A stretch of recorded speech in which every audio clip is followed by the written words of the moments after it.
Hey everyone, my name is Andrew Hall. This is news you can use to fight fascism. This is the Disappointed Cat Morning Show. What happens when Fox viewers are paid to watch CNN? This was a real scientific experiment. And the link is in the description below, everyone, if you want to look and take a look at the full story. Let's dive right in. What happens when a group of Fox News viewers watch CNN for a month? A study that paid viewers of the right-wing cable network to switch shed light on the media's influence on people's views. Polls have previously shown that viewers of Fox News, the most watched cable news channel in the U.S., that just makes me afraid for the world, are far more likely to believe the false claim that the 2020 presidential election was stolen than the average American, and more likely to believe falsehoods about COVID-19. The extent of the network's influence on American politics was highlighted this week with a report that Joe Biden has privately referred to Rupert Murdoch, the owner of Fox News, as the most dangerous man in the world and one of the most destructive forces in the United States of America. Before we go on anymore into the story, I hadn't thought about it in that way before. Rupert Murdoch, head of Fox News. Who is it? Emperor Palpatine in Star Wars. He is the emperor in this situation. Sure, Vladimir Putin has thousands of nuclear warheads, but Rupert Murdoch has Tucker Carlson, arguably the largest threat to American democracy here in the United States of America. I don't think that's that's hyperbolic. I don't think that's me coloring outside the lines here. Back to the story. David Brookman and Joshua Kalla, political scientists at the University of California, Berkeley, and Yale University, respectively paid 304 regular Fox News viewers $15 an hour to watch up to 7 hours of CNN a week during the month of September 2020. The switchers were given regular news quizzes to make sure they were indeed watching CNN, while a control group of Fox News viewers continued with their regular media diet. Look, everyone, this is scientific research 101. There's a large N. There's a large number of people who are taking part in the study. There's a control group, as well as the experimental group. So, looks good so far. Much of the news cycle in September 2020 focused on policing and protests in Kenosha, Wisconsin, which began after Jacob Blake, a black man, was shot and seriously injured by police in late August. During the protests, Kyle Rittenhouse, a teenager from Illinois, shot and killed 2 men and wounded another. The events became a political tool for Republicans, including Donald Trump, who later announced he would send federal law enforcement agents to Kenosha. So, what happened to the experimental group? What happened to those people who stopped watching Fox News? Well, at least they were watching CNN. What happened to them? So here's the results. Some of the results.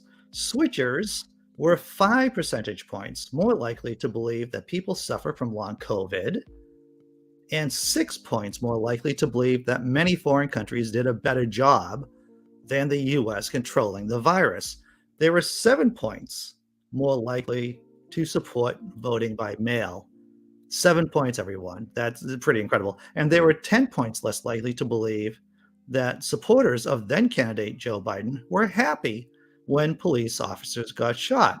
11 points less likely to say it's more important for the president to focus on containing violent protesters than on coronavirus, and 13 points less likely to agree if Biden were elected, quote, "We'll see many more police get shot by Black Lives Matter activists," unquote. These are meaningful differences, even if the group that switched to CNN remained very right-wing in their view of the American political landscape. While far fewer of them believe that Biden supporters were happy about police shootings, for example, the overall share who did believe was still 46%. And only 24% of the CNN switchers said they supported voting by mail. Still, these are reasonably large changes from a 1-month experiment, and they occurred despite the long-term effort of then President Donald Trump to discredit CNN and other mainstream media outlets. Pretty impressive. Now, we've covered this phenomenon before on this channel, that when someone's mind does get changed on a certain topic, after it changes, it has a tendency to regress back towards the mean. In other words, if I change my mind about anything, there's a tendency for me, for anyone for that matter, to go back to their original opinion. And that's what the researchers found in this study. Further data collected shows, however, that even though some viewers watched more CNN at the end of the incentivization period, long-term changes in viewer behavior were not really evidenced. Not just the viewing habits, but also the attitudes and beliefs broadly dissipated too, as the paper concludes. Our findings suggest a number of broader implications. First, our findings that participants' attitudes shifted at first away from and then back towards their partisan side, along with changes in their viewership behavior, accord with Latin Lenses' 2009 conclusion that stable elite communication flows in the media rather than inherent durability of public preferences may explain why public opinion is so resistant to change. In other words, media may be important in part because it continuously replenishes people's partisan loyalty and political beliefs, giving it tremendous ongoing power, even if its immediate effects are short term. In other words, if you get hooked into Fox News continues to dumbify you. Is that a word? I don't know, but I think you know what I'm saying. A continual diet of crap will turn your brain to crap. As engineers will say, gunk in equals gunk out. So if this is your first time here, hello. If you're watching on Twitter, on Facebook group, hello. You'll see that I'm going to be talking to the chat. You also may want to know that we're doing the after party after show. That's on another channel. The link to be on the panel is in the description below, as well as the link to the Naked Diner podcast channel. That's where we do the after party after show, is down there too. And hey, you're not going to see any ads here, right? Even when even if you see this hours or days after I live stream this, I don't want to subject you to Amazon ads here.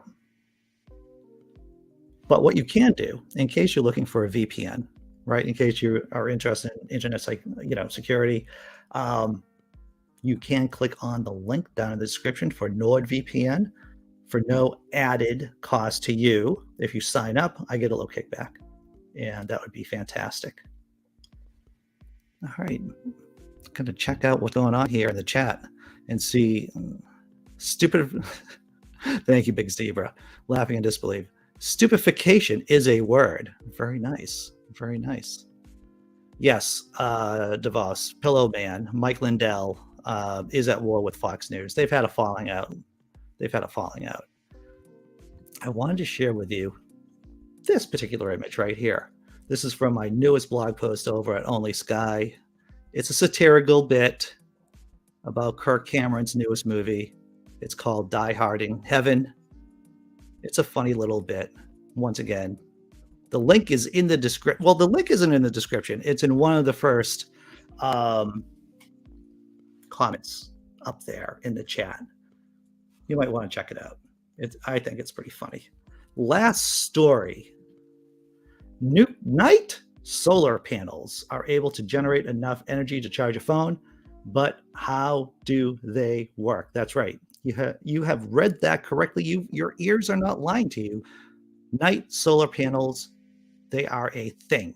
They're able to generate some electricity.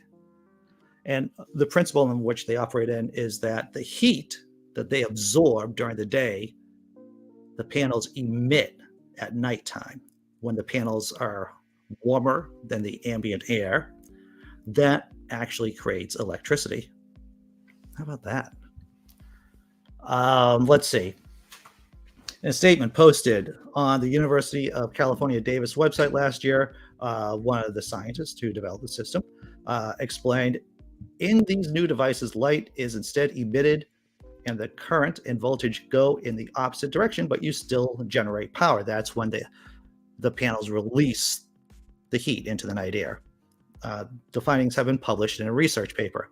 The nocturnal devices are able to generate up to 50 watts of power per square meter, a quarter of what conventional panels can generate in the daytime. They also work in daytime if the light is blocked or if they are pointed away from the sun. Some research even suggests that they could be used to harness the waste energy generated by machinery. You have to use different materials, but the physics is the same. Monday explains. Positive. See, we'd like to shine a little bit of hope into an otherwise dark world here on the show, everyone. So, after party, after show starts at 9:15, right? Only less than 4 minutes away. I hope to see you there. I'm going to drop a cat video because this is the Disappointed Cat Morning Show. And I'm going to throw a thank you video for YouTube members, for patrons, for people who throw some shekels into my PayPal or Venmo account. Link in the description below. I hope to see you at 9:15, everyone. Take care.